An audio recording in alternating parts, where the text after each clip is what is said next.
Setelah sebelumnya Shikawa dan Roku bersama pasukannya berhasil memukul mundur pasukan suku utara, namun dengan strategi dari seorang jenderal hebat, suku utara justru mengganti taktik mereka dengan membuat perang jangka panjang yang sangat melelahkan sehingga sehebat apapun Roku dan juga Shikawa yang berada di sana tidak akan bisa berkutik ketika dihadapkan dengan kelaparan ekstrim.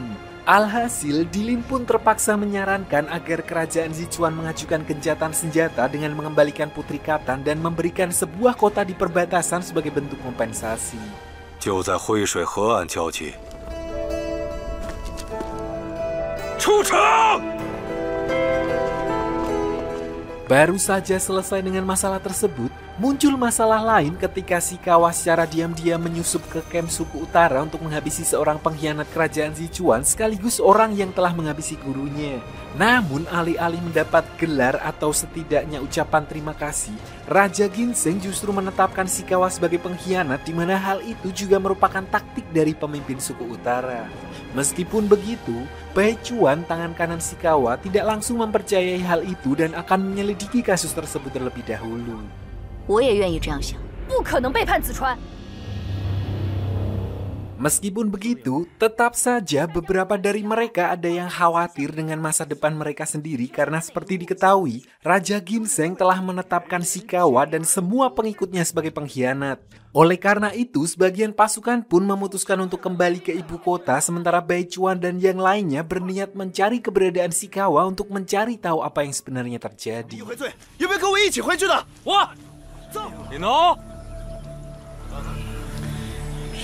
Di sisi lain, di suku utara, diperlihatkan Jenderal Yulin yang telah menemukan Putri Katan di tengah hutan, tapi anehnya, Shikawa tidak ada bersamanya dan menurut pengakuan Putri Katan, dia telah pingsan semalaman dan tidak mengetahui keberadaan Shikawa sejak saat itu. 东边的沙漠， Kembali ke Bai Chuan dan pasukan Shikawa karena mereka memutuskan untuk tidak kembali ke ibu kota, itu artinya mereka juga tidak akan mendapat upah dari negara, so mereka pun kemudian terpaksa harus menjadi perampok jalanan untuk bertahan hidup di mana target mereka sekarang adalah orang-orang dari suku utara yang melintas di wilayah mereka. Namun ketika Bai Chuan memeriksa salah satu gerobak pasukan suku utara, dia secara tidak sengaja menemukan seonggok manusia yang tidak lain adalah Shikawa dengan kondisinya yang sudah buta.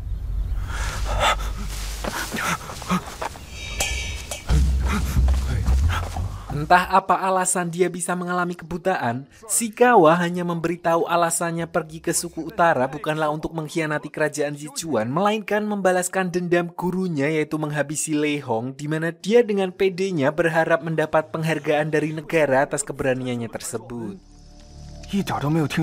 Saat itulah salah satu pengikutnya menjelaskan kalau Shikawa telah ditetapkan sebagai pengkhianat kerajaan Sichuan dan bahkan Raja Ginseng memerintahkan pasukannya untuk mengeksekusinya di tempat setelah kabar pengkhianatannya tersebar.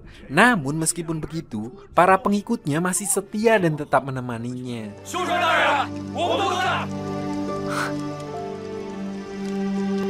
Keesokan harinya, diperlihatkan Shikawa yang mengajak Bai Chuan pergi ke sebuah gua yang menurut pengakuan Shikawa, gua tersebut merupakan tempat gurunya bersemedi sewaktu dia kecil sekaligus tempat Shikawa belajar seni bela diri di mana ternyata kedatangannya ke sana adalah untuk menyerap sumber kekuatan yang berada di dalam sebuah kotak untuk mengembalikan tenaga dalamnya dan menyembuhkan matanya. Belum diketahui asal kotak tersebut, tapi yang jelas kotak itu sangat overpower di mana hal itu dibuktikan ketika Shikawa bisa pulih secara instan. Namun agar tidak terkesan menggunakan klenik yang mencurigakan, Shikawa pura-pura berobat ke seorang teman lama bernama Tetua Delun yang berada di wilayah perbatasan.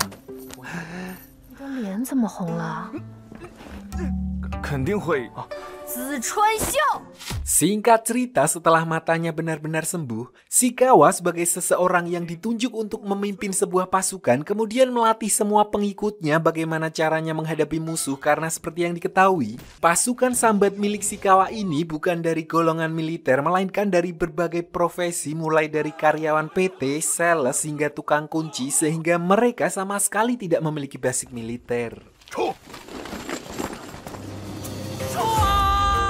Dan benar saja, diperlihatkan pasukan milik Shikawa yang bertarung secara aur-auran, bahkan bisa dikatakan terkesan brag-bruk tanpa skill yang memadai. Tapi meskipun begitu, mereka tetap berhasil mengalahkan pasukan suku utara yang kebetulan melintas berkat kerjasama tim yang solid.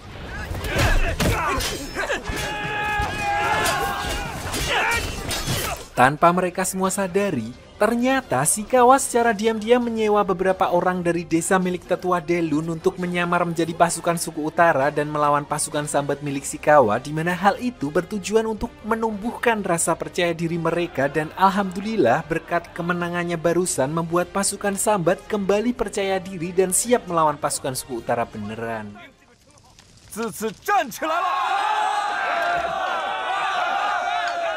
Keesokan harinya ketika Bai Chuan dan rekan-rekannya sedang berpatroli untuk melihat kondisi sekitar, mereka dibuat terkejut saat menemukan beberapa pasukan utara yang sudah tewas bersimbah darah, di mana ternyata semua itu adalah ulah dari pasukan pemberontak.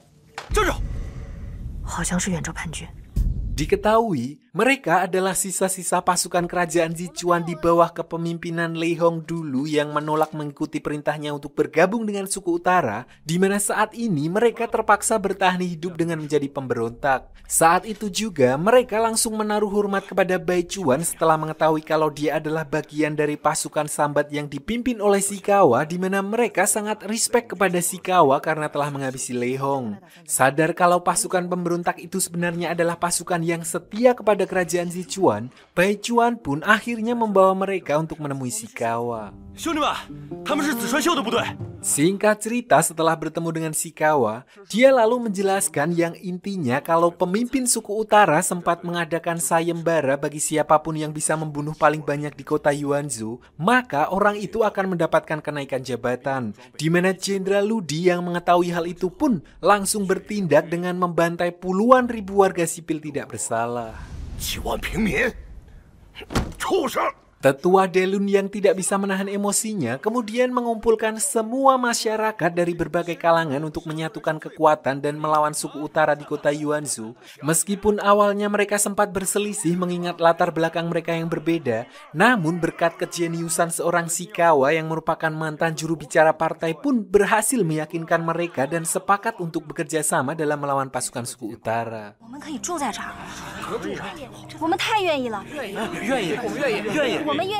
Sementara itu di suku utara diperlihatkan pemimpin suku utara yang dibuat syok setelah mengetahui kalau putrinya yaitu Putri Katan ternyata keperucut atau hamil di luar nikah, di mana semua orang menduga kalau pelakunya adalah salah satu pasukan dari kerajaan Sichuan. Tanpa ayahnya sadari, semua itu adalah ulah dari Roku yang tidak sengaja kelepasan. Saat itulah Jenderal Yulin yang tidak ingin Putri Katan kenapa-kenapa kemudian memberanikan diri untuk menjadi kambing hitam dan mengaku kalau dialah orang yang telah mengambil Putri Katan, di mana dia siap menerima hukuman dan konsekuensinya. Namun karena semuanya sudah terlanjur, pemimpin suku utara pun memutuskan untuk menikahkan mereka berdua.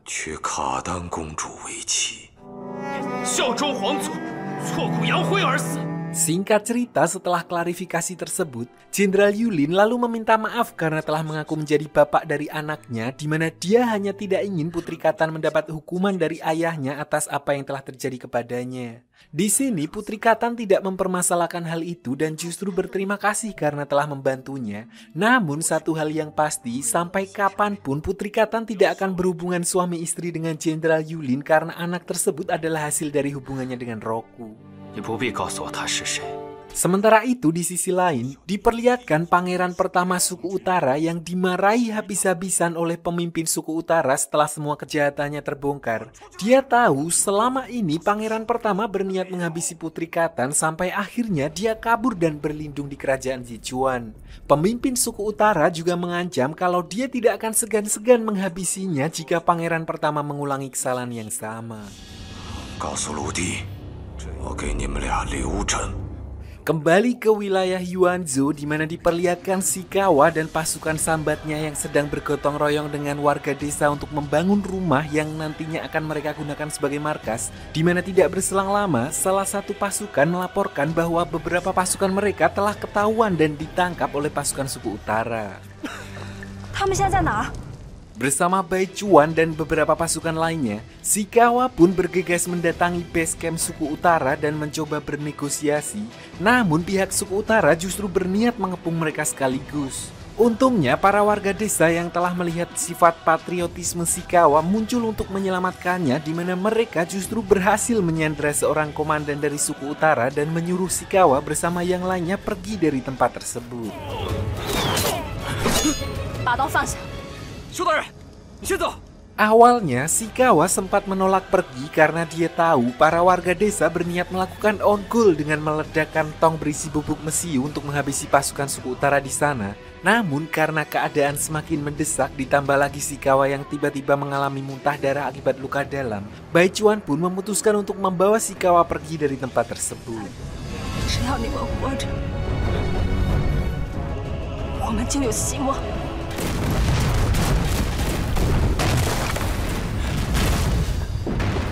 Akibat kejadian barusan, Shikawa yang merasa bersalah, bahkan dia berniat akan membubarkan pasukannya sebelum memunculkan korban yang lebih banyak lagi karena sejak awal dia hanya terobsesi untuk membalaskan dendam gurunya tanpa memikirkan resiko kedepannya.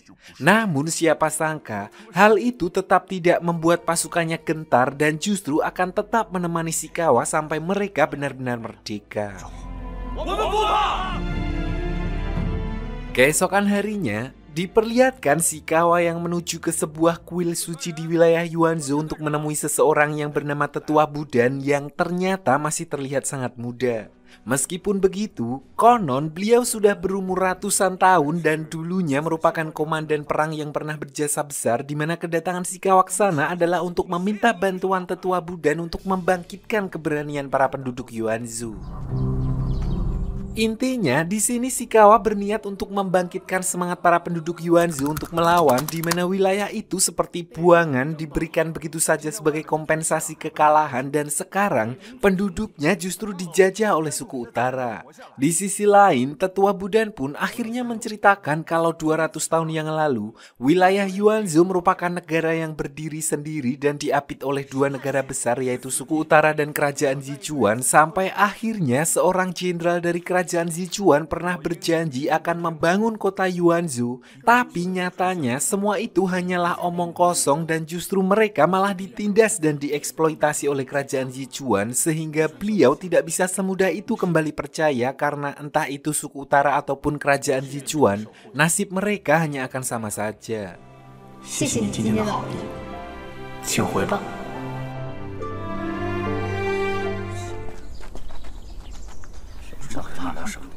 Kembali ke kerajaan Sichuan, diperlihatkan Raja Ginseng yang baru saja menerima laporan darurat militer dari salah satu kota di wilayah kerajaan Sichuan yang akan diserang oleh sebuah klan bernama klan Liu Feng, di mana beliau lalu memerintahkan Roku dan Lily membawa pasukannya untuk membantu menghandle masalah tersebut. Malam harinya tanpa buang waktu, Roku dan Lily langsung memimpin pasukannya untuk menghadang pasukan klan Liu Feng yang dipimpin oleh anak kedua dari pemimpin klan mereka yang bernama Jenderal Shuang. Di mana di sini Lily dan Roku sempat menggunakan jalur damai untuk menyelesaikan masalah tersebut. Tapi jika klan Liu Feng menolak, dia juga telah menyiapkan pasukannya untuk melakukan geger geden.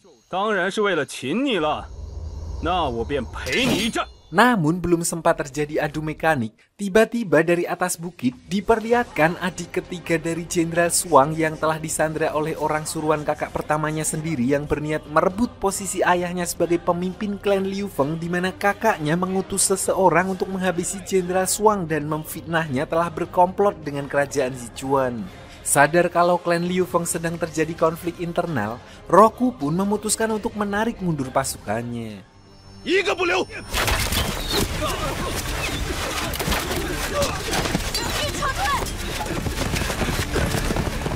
Paginya, Raja Ginseng dibuat bangga dengan kinerja Roku dan Lily yang telah berhasil mengalahkan pasukan musuh, di mana hal itu menjadi kemenangan pertama mereka berdua. Saat itulah Roku dan Lily menjelaskan kalau mereka hanya beruntung karena klan Liu Feng sedang mengalami konflik internal. 你就不要谦虚了嘛。 Di tengah obrolan tersebut, salah satu pasukan memberi kabar bahwa pemimpin suku utara telah mengirim pasukan yang dipimpin oleh Jenderal Ludi untuk meratakan beberapa wilayah di kota Yuanzhou yang menolak tunduk kepada suku utara dan mengakibatkan puluhan ribu orang tewas. Tidak hanya itu, Roku juga dibuat makdek ketika mendengar kabar bahwa Putri Katan telah dinikahkan oleh ayahnya dengan Jenderal Yulin. 嫁给谁了？2人业已成婚。 Dan tepat seperti informasi yang disampaikan barusan, diperlihatkan pasukan suku utara yang sudah sampai di gerbang wilayah Yuanzhou untuk menyerang para warga sipil, di mana Shikawa langsung turun tangan untuk menghadapi serangan tersebut dengan dibantu oleh tetua Delun dan warga desa lainnya. Di tengah peperangan itu, Delun meminta kepada Shikawa untuk segera membawa tetua Budan pergi sebelum pasukan suku utara menemukan keberadaannya, sementara dirinya bersama dengan pasukan milik Shikawa akan menahan pasukan suku utara. Karena ternyata alasan suku utara membantai semua orang di Yuanzhou adalah karena mereka mengincar tetua Budan sekaligus untuk menghapus ideologi yang selama ini telah dia berikan untuk benar-benar membuat Yuanzhou bagian dari mereka secara adat dan kepercayaan. 作战能力确实不尽人意，如圣庙覆灭。 Namun perlu diketahui, niat baik belum tentu mendapat balasan yang baik juga, di mana tetua Budan justru menolak bantuan Shikawa barusan apapun resikonya karena menurutnya kuil suci merupakan tempat tinggalnya sekaligus sebuah martabat dan kebanggaan kota Yuanzhou yang harus beliau jaga.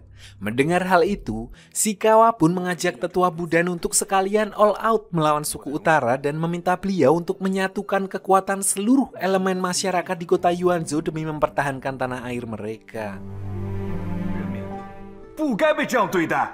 Karena nggak ada pilihan lain, tetua Budan pun akhirnya menyetujui rencana Shikawa untuk mengumpulkan para warga desa dan mengajak mereka bersatu melawan pasukan suku utara. Tidak hanya itu, beliau juga menunjuk Shikawa sebagai pemimpin pasukan meskipun hal itu menuai pro kontra di antara para warga mengingat Shikawa bukan berasal dari kota Yuanzhou. Namun setelah tetua Budan memberikan kalung kehormatannya yang mana hal itu menandakan kalau Shikawa telah resmi menjadi penerus kuil suci, mereka pun akhirnya bersedia mengikuti arahan dari Shikawa.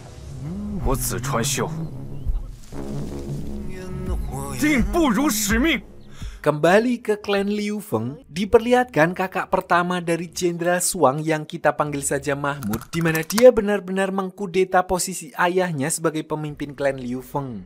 Di sini dia mengancam ayahnya untuk segera menyerahkan jabatannya sebelum beliau meninggal, dan tidak hanya itu saja, si Mahmud juga menyuruh pasukannya untuk memburu Jenderal Shuang yang merupakan adiknya sendiri.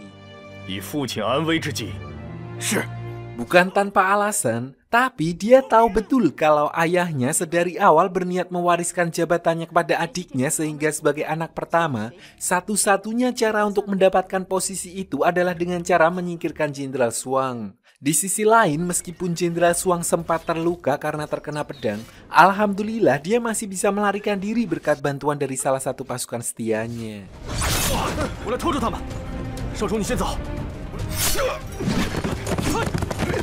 Kembali ke wilayah Yuanzhou setelah semua warga berkumpul, diperlihatkan Shikawa yang memberi arahan dan strategi untuk melawan pasukan suku utara, di mana kali ini dia berniat menggunakan taktik perang gerilya dan berperang secara terpisah untuk melumpuhkan musuh. Menurut info yang mereka dapatkan, pasukan suku utara yang dibawa oleh Jenderal Ludi jumlahnya 2 kali lipat dari mereka sehingga mustahil untuk menang jika mereka bertarung secara terang-terangan.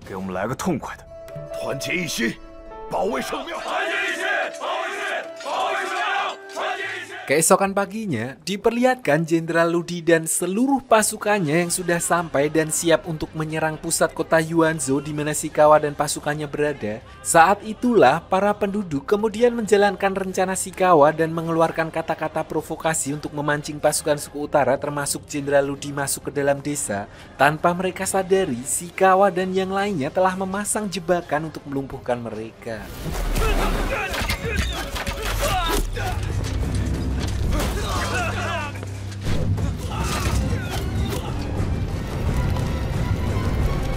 Di tengah keributan tersebut, Jenderal Ludi secara diam-diam mengelimpai masuk ke kuil suci untuk mencari keberadaan Tetua Budan, di mana begitu sampai di dalam, dia dibuat makdek setelah mengetahui kalau orang itu bukanlah Tetua Budan, melainkan Shikawa yang menggunakan masker untuk menutupi wajahnya.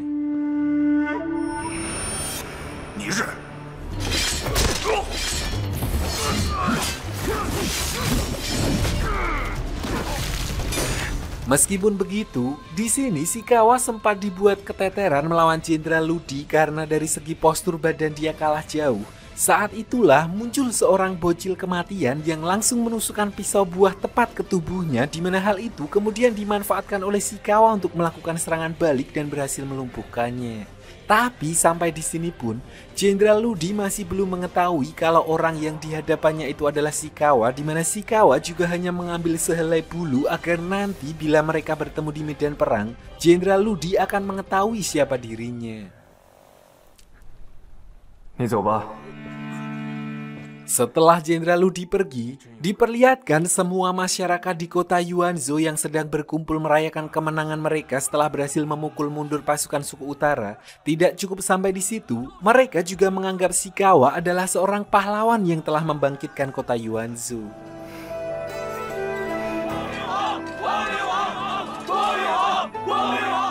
Sampai di sini, Tetua Budan kemudian juga mengangkat Shikawa sebagai pemimpin Yuanzhou dan diberi gelar Raja Cahaya menggantikan dirinya yang usianya sudah uzur meskipun masih glowing. Beliau berharap suatu saat Shikawa mampu mengembalikan kestabilan, kejayaan, dan mendapatkan kembali kebebasan di kota Yuanzhou.